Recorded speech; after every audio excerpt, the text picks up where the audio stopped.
Bonjour, bienvenue dans ce point crypto du 3 janvier 2024. Alors aujourd'hui on va parler un peu du Bitcoin et puis de l'échéance qui arrive et de la chute assez forte qu'on a eue au cours de la journée. Alors comme d'habitude je rappelle que les analyses et informations données sur cette chaîne sont données à titre indicatif. L'investissement en bourse et en crypto est risqué, vous êtes responsable de tous les investissements que vous faites. Alors le Bitcoin qui a énormément chuté, on le voit aujourd'hui.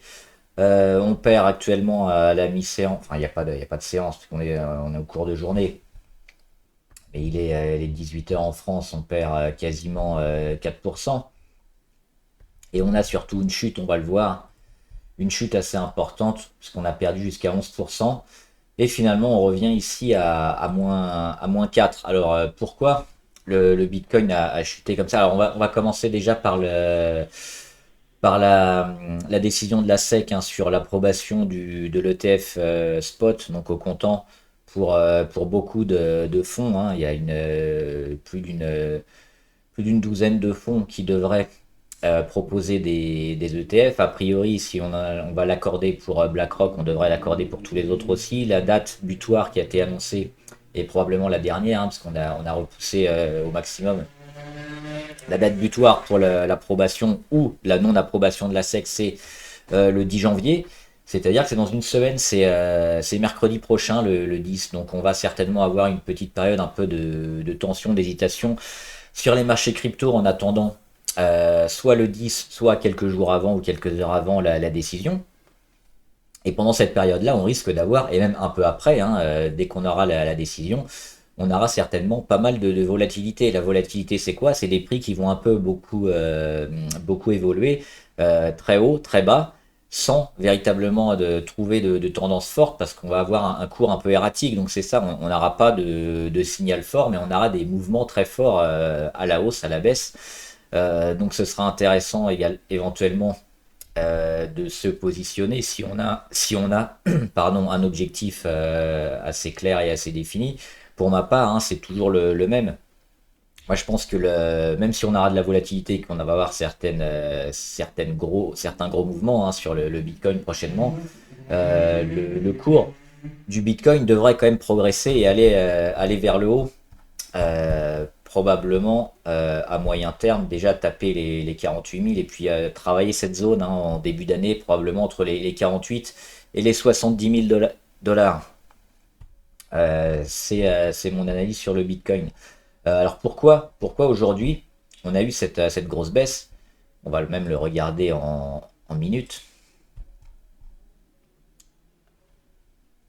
On le voit, hein, le début de journée où il se passe pas grand chose, et puis tout d'un coup on a commencé à vendre massivement, on voit beaucoup de volume, on a méché vraiment très fort vers le bas, et puis ça a été racheté, on le voit, hein, ça a été racheté ici vers midi. Finalement on a commencé à monter, et puis dernièrement encore ça continue de monter, donc mèche basse sur le Bitcoin.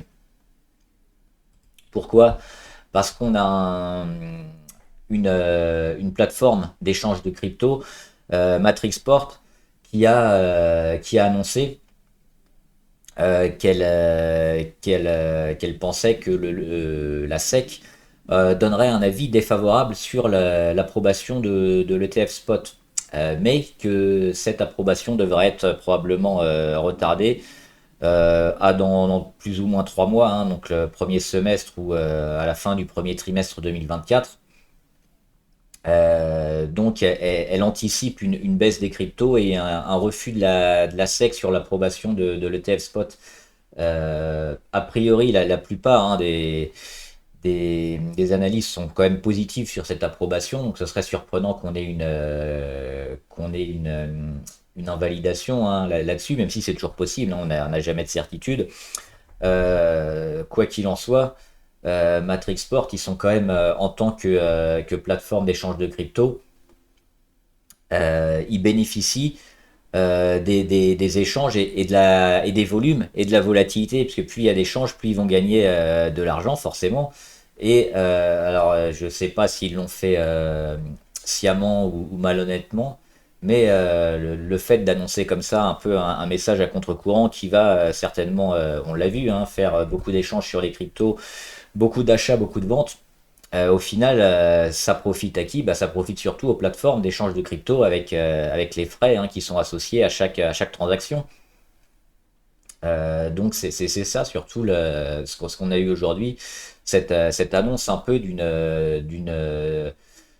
d'un possible refus de l'ETF spot et donc un retour du prix du Bitcoin autour des 37 000 ou des 35 000, hein, cette zone qu'on a beaucoup travaillé dernièrement, qui devrait, si l'ETF est refusé, qui devrait retrouver donc le cours du Bitcoin sur ces niveaux-là, hein, entre les 38 et les 35 000 et accumulé pendant plusieurs semaines avant la nouvelle deadline qui devrait arriver donc à la fin du premier trimestre 2024. Ça, c'est toujours en mode hypothèse parce que la probabilité sont toujours plus favorables pour qu'on ait cette approbation dans les 7 prochains jours. On aura de la volatilité, donc si on est plutôt positif sur le Bitcoin, il faudra profiter hein, de ces mouvements à la baisse pour acheter, pour renforcer et ne pas paniquer si on a quand même des gros mouvements qui risquent d'arriver assez fortement entre aujourd'hui, donc mercredi 3 et mercredi 10, et peut-être avant selon la décision de la Fed, de la SEC, pardon. Voilà, j'espère que la vidéo vous a aidé. Dites-moi ce que vous en pensez en commentaire, si vous possédez des cryptos ou d'autres altcoins, et on en discutera. Bon trade, à plus!